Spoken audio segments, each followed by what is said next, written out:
is finally time for version 33 of the competitive tier list. This was made in collaboration with these 22 pro players from around the entire world. Seriously, the best players in the world helped make this tier list. Starting at the very bottom is Frank, moving down from the D tier. No surprises here, Frank is going down for two reasons. Unbreakable walls, which he can't break, it's a waste of his super, and Shelly. Shelly just slams him down, and she's actually really good right now, and that has made Frank unplayable at the moment. Staying in the F tier, we have Mortis. Sorry, Mortis fans. Not much has really changed for Mortis. He can counter certain brawlers a lot better than Frank can, but Mortis is the worst brawler in the game against Shelly. Like, actually, he can't do anything against her. And despite only getting a few balance changes this season, you'll see that Shelly becoming meta has actually changed things quite a bit. Staying in the F tier, we have Edgar. And believe it or not, Edgar's actually moving up in the world. He used to be the worst brawler in the game, and now he's third worst. And I bet you guys can guess why. We've got more to cover, but I wanted to give a big thank you to Jam City for sponsoring this video, and a special thanks to Universal Studios Licensing. Jam City is celebrating the 5th year anniversary of Jurassic World Alive, a free-to-play battle RPG available on mobile. Click the link below to download it for free. Now, if you're like me, you obviously love playing video games, but you might also need to leave the house a little more.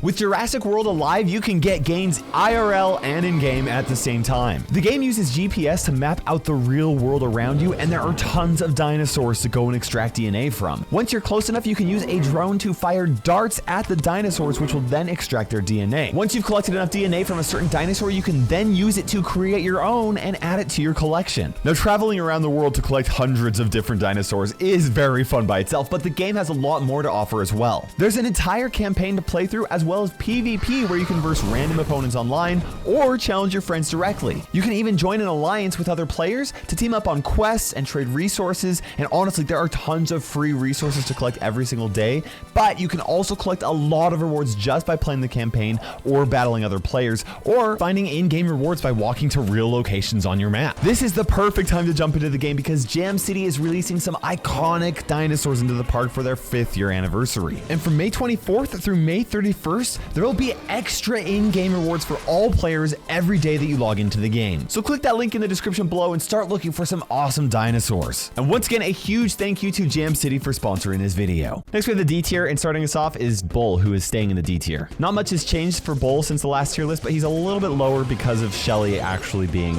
one of the best tank counters in the game. Next is Jackie, moving from the C tier down into the D tier. She was more negatively affected from this meta shift than most other tanks, so she moved down to tier, which makes a lot of sense. Colt has moved from the C tier down into the D tier as well. Colt actually received a small buff a few updates ago, but buffs to other brawlers and the new brawlers coming to the game have just like slowly made him less and less viable. Gale is staying in the D tier. Gale's mainly used for countering tanks, but as far as tank counters go, he's one of the worst right now, and tanks aren't really being played very much because we have really strong tank counters in the game. Staying in the D tier is Mr. P. Mr. P really struggles to do a lot of damage unless he can hit both of his shots with his main attack, which players have gotten pretty good at dodging now. He's a good option against brawlers that fire only single projectiles because his porters can make them waste a lot of ammo, but that's really all he's good for right now. Next we have the C tier, and Byron is staying in the C tier from the last tier list. Byron's main goal is usually to heal up his tankier teammates, and since those tanky brawlers are being played less, Byron doesn't have a real chance to shine, so he's moving actually just very slightly down lower in the C tier than he was before. Rosa is staying in the C tier. Honestly, nothing's really changed for her, so she stayed around this exact same spot for the last several updates in a row. Buster's also staying in the C tier. Ever since Buster got nerfed soon after he was released, he hasn't received any big changes, and honestly has just kind of been a below average brawler since then. BB is staying in the C tier. She's a little bit better than a lot of the other tanks because she can move a little bit faster than them, but her range is still really short, so she's only good against certain brawlers. Next we got Maisie, who is starting out in the C tier. One of the reasons I waited so long to release this tier list was because I wanted the pros to have a good amount of experience with playing Maisie. Not to mention, there were a lot of balance changes that I thought might actually happen, which did end up actually happening, which is awesome. But I'm pretty confident in our placement for her being in the C tier.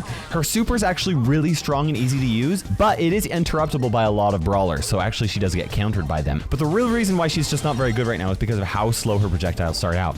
Any player who's really skilled and is at the top of the meta, which this tier list is going to be catered to, they're going to know exactly how to dodge Maisie's shots, and it's going to be very difficult for her to actually get some wins. You can't even auto-aim with her if a brawler is one tile away from her, which does make a big difference because every other brawler pretty much can can. 8-Bit's moving from the B tier down into the C tier. The more that throwers move up in the meta, the further 8-Bit drops down because they can just get rid of him. He's so slow, and also they can get rid of his turret. Terra is staying in the C tier. Now, she did receive the pet damage gear, but it hasn't really changed very much because it's pretty easy to avoid her pets and destroy her shades. She is a little bit better than before, and the gear has definitely helped make her healing shade harder to deal with, but still not quite super competitive. Jessie's actually moving from the D tier up into the C tier, and this is also because of her pet damage gear, and it has made a pretty big difference for her because of how dependent she is on her turret. The turret isn't any harder to avoid, but the overall damage that it deals is now high enough for at least C tier. Willow's moving from the A tier down into the C tier. Willow was not released when my last tier list was made, and she has proven to be not as good as I may have thought, okay? For those of you that are curious, the pros are the ones who decide where all the brawlers get put in this tier list, except for new unreleased brawlers, because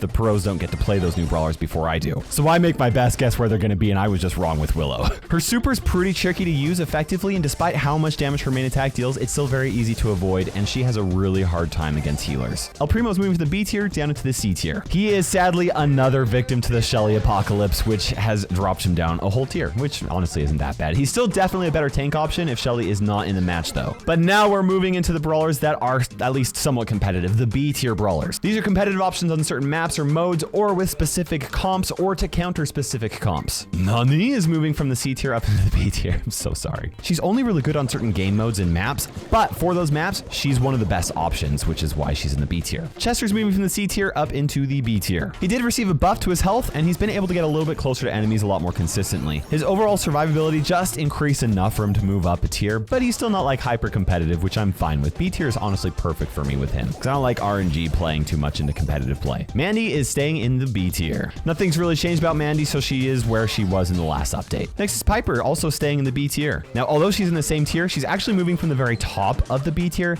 down to near the bottom. A lot of top tier brawlers can really move quickly, and that's really hard for Piper to hit, so she's not doing as well in the current meta as like she used to. Grom is moving from the S tier down into the B tier. He has gone through a lot of nerfs recently, and the most recent nerf to his health was finally enough to move him out of the S tier, which I'm perfectly fine with because he's really annoying. Daryl is staying in the B tier. Now, Daryl's actually a pretty decent tank, specifically because of the shield that he gets when he's rolling. That does allow him to push through just about any brawler, even if they do counter tanks. Fang is staying in the B tier. His star power provides a pretty strong shield, but it's not quite as effective as Daryl's. That being said though, Fang's super has a little bit more range than Daryl's, so he is a safer option. Tick is staying in the B tier. Tick can be pretty easy to play around, but he is the best thrower in the game for dealing with close range brawlers, so he's actually a decent choice right now. Bo is staying in the B tier. Bo's mines are pretty easy to avoid, but if you don't know where they are going to cause you problems no matter how good you are. His damage, health, and range are all like slightly above average, so he's not particularly amazing in one category, but overall, he's pretty decent. Lola is staying in the B tier. Lola can deal some insane damage if her super is out, but her main attack is pretty straightforward, and it's like the only ability that she really has. Neither of her gadgets are like crazy game changer or anything like that. So if you can deal with her attack, she's not a problem, and if you can't, she is a problem. Sam is moving from the A tier down into the B tier. He's still a great tank just because of his first star power, but just like the other tanks, he just can't be used as much right now because of Shelly. Pam is staying in the B tier. She didn't receive any kind of changes. She's always been easy to use. Her stats are pretty good. She's just like not really awful and not really amazing. So B tier makes a lot of sense for her. Rico's also staying in the B tier. He's slightly worse than before because throwers were a little bit better and they're really strong counters to him, but on the right map and mode, Rico's always really good. Buzz is moving from the A tier down to the B tier. Honestly, he's just another tank that got hurt by these meta shifts. He is most effective at point blank range, which is where brawlers like Shelly really thrive, so he struggles now. Okay, this one comes with a caveat, but right now Leon is staying in the B tier. At the time that I consulted with all of the pros, the vision gear did reveal where Leon was while he was invisible, but since then that has actually been changed, so now the vision gear does not counter Leon, so there's a very good chance he's going up into the A tier, probably not S tier, but for right now he's staying in the B tier. But if you share this tier list with somebody, make sure you clarify that because that's really important and that might change things. Griff is going from the A tier down into the B tier. He's always been a solid counter to tanks and a really good brawler for opening up the map, but now Shelly does pretty much everything Griff does, but better, which is crazy, so he's really not being used as much as he was before. Brock is staying in the B tier. Brock hasn't received any changes for a while. He's got solid range, but his projectiles are a little bit easier to dodge than most long-range brawlers, so B tier honestly just makes sense for him. Ems is staying in the B tier. In fact, she's in the exact same spot that she was in the last tier list. She gets outranged by a lot of brawlers, but on maps with with walls that allow her to get close to enemies, she's actually pretty strong. Lou is staying in the B tier. Lou is honestly just good on the same maps that he was before, and he's not really moving very much. Barley's moving from the C tier up into the B tier. Players aren't picking aggressive brawlers as much, so Barley, as well as most other throwers, are being used a little bit more on maps with lots of unbreakable walls. Colette's moving from the A tier down into the B tier. This is for the exact same reason that Griff actually fell down from the tier list. Colette's still good, but Shelly does everything that Colette can do, but better. Nita is staying in the B tier. She was down toward the bottom of the B tier in the last update, but the new pet damage gear has actually made her a little bit better than before, so now she's near the top of the B tier. Sandy is staying in the B tier, but I have a pretty good feeling he's going into the A tier at least. This is just like with Leon. The new vision gear nerf will make it so that Sandy's super is a lot better, so he may end up being A tier depending on how much the nerf will actually affect him.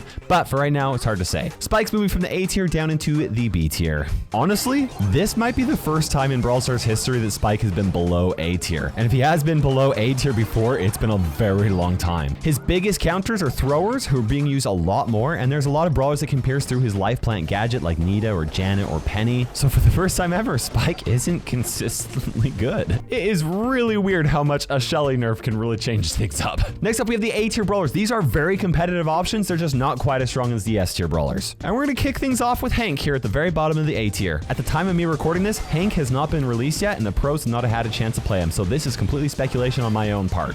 His ability to attack through walls seems really strong to me, but he's also a close range tank, so he might actually start off worse than we think, just straight up because of Shelly. Poco's moving from the S tier down to near the bottom of the A tier. Even though Poco is not a tank, he's usually most effective playing with a tank or even two tanks on his team, and now that tanks are less viable, Poco is also being used a lot less. Squeak is staying in the A tier. He's moved down just a little bit in the A tier, but as long as his residue gadget remains the way as it is, I don't think that he's going to be moving below A tier for a while. It's a really strong gadget. Gus is moving from the S tier down into the A tier. As a healer that works well with tanks, Gus is moving down a little bit, but he probably hasn't been quite as affected as Poco, just because Gus's healing honestly isn't that consistent anyway, but he's still a really solid option, and obviously his super can always be useful. Otis is moving from the S tier down into the A tier. He's another brawler that is a really good tank counter that struggles just because there's a better tank counter in the game, like Shelly. I honestly think we underestimated how strong a speed buff could actually be on a brawler like Shelly. Sprout is staying in the A tier, and it hasn't moved hardly at all. It's always been a really good option against brawlers that can't break walls on maps that have narrow passageways, and that has not changed, and honestly, Sprout could be the best thrower in the game at the moment. Except for maybe Dynamite, who's also staying in the A tier. Dynamite's actually moving up just a little bit because he's another brawler that really benefits from the lack of like aggressive brawlers being played. Not to mention indestructible walls, which just makes Dynamite so much better than he used to be. Belle is staying in the A tier. Belle is some of the longest range in the game, and even at close range, her super and projectile speed help hold her own against tanks and assassins. Gray is also staying in the A tier, and most of the meta change actually has hurt Gray just a decent amount, but he's still an A tier brawler because of how well he counters throwers, and also he pairs very nicely with the Shelly on your team. Next is Surge, who is staying in the A tier. Surge can't quite be S tier because of how hard it can be to get past his first couple of upgrades, but he remains A tier because of how OP he is if he actually is able to get there. Next we have Eve, who is staying in the A tier. I realized I just lost the F tier. I'll fix it later. Eve's new mythic gear has only made her slightly better against brawlers that can't pierce through her hatchlings, but since nothing has changed to really make her any worse, she's a little bit better than she was before. RT is staying in the A tier. Even after some pretty harsh nerfs to RT, he's still really strong by himself, and the damage support that he offers to his teammates is still incredibly strong, even though he's even a little bit smaller physically than he used to be, which is kind of cute.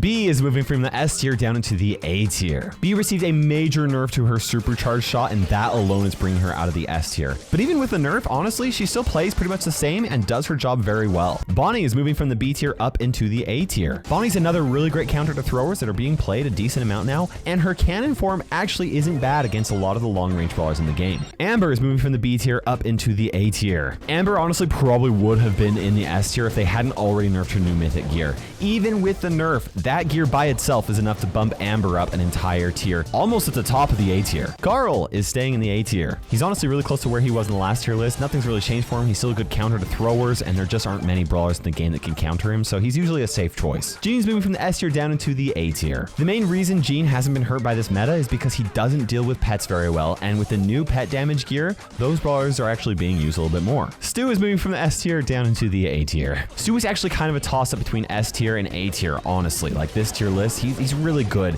Nothing's really changed for him, but it just seems like the S tier brawlers are significantly better than he he is right now. Colonel Ruffs is staying in the A tier. He's another brawler that almost made it into the S tier, but as I mentioned before, support brawlers sort of got an indirect nerfed in this new meta because the brawlers that they typically like to support aren't being played as much. But honestly, top of the A tier is actually still really good. And now we've got the S tier brawlers. These are the ultimate brawlers, almost always a safe pick in competitive Power League, and some of the most played brawlers in the competitive meta. Starting us off, we have Penny, who is staying in the S tier. Penny actually received a nerf to her total health, but she actually got a buff with her pet gear. The damage that her turret deals increase, and the map control that she offers with her turret hasn't changed at all, so that's really what makes her good, and that's why she's staying in the S tier. Ash, surprisingly, is moving from the A tier up into the S tier. And honestly, this kind of surprises me because Shelly's such a strong tank counter, and he's pretty much a tank on steroids, right? But somehow he's actually gotten better. He just barely has more range than most of the other tanks, which makes a world of difference for him, and that helps him deal insane amounts of damage even if the enemy is playing a brawler like Shelly. His super can also block a lot of shots for him, which helps him get closer to enemies as well. Next is Crow, who is staying in the S tier. Crow is a very good counter not only to tanks but mid-range brawlers as well. His super even makes him a pretty good choice against long-range brawlers and throwers, so he's pretty much always going to provide a lot of value. Also staying in the S tier is Janet. She's another brawler that had her health nerfed, but she's still one of the most evasive brawlers in the game, and she can pierce through any amount of targets at a long range, and her attacks do a lot of damage. She's just overall a really solid choice. Max is staying in the S tier. As we've seen from the Shelly buff, a brawler's movement speed is probably the best buff that a brawler can get, even if it is just temporary, and Max can give that to her whole team. So if played well, she makes any brawler basically S tier, except for Edgar. Sorry, Edgar. Next is Meg, who's moving from the B tier up into the S tier. Meg had a crazy rework that made her totally broken at the start of this update. Like, she was just absolutely insane.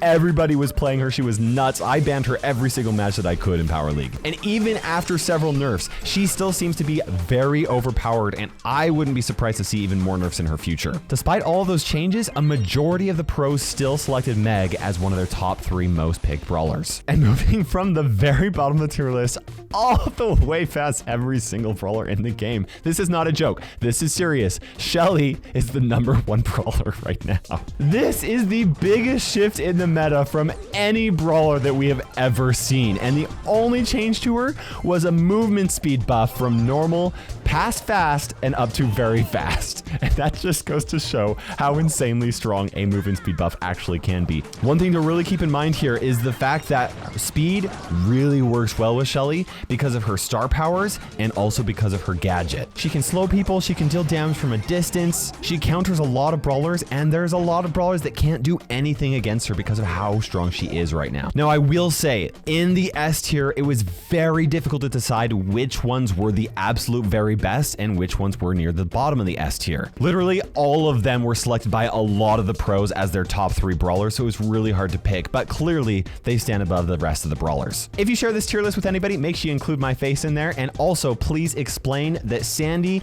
and Leon might actually be a little bit better than their current placements. I would also really appreciate you guys sharing this image of all the pros that helped make it and put it together, because this was not myself. This is for the very top of the meta, created by the pros in competitive draft. I really want to make sure you guys are getting the most accurate information possible, and they obviously have a much better idea of which brawlers are good and which ones are bad, so I really appreciate their help. They deserve the credit for this tier list even more than I do, honestly. And there you go, the tier list. I want to know what you guys' thoughts are. Clearly, the competitive meta can be a lot different than a lot of different metas, but maybe you guys disagree with where the pros play specific brawlers, and maybe you think they're actually just joking on everybody with Shelly. Either way, make sure you subscribe for awesome content, and you can check out my other videos right here. For now, this is KairosTime ticking by. We will see you in Brawl Stars.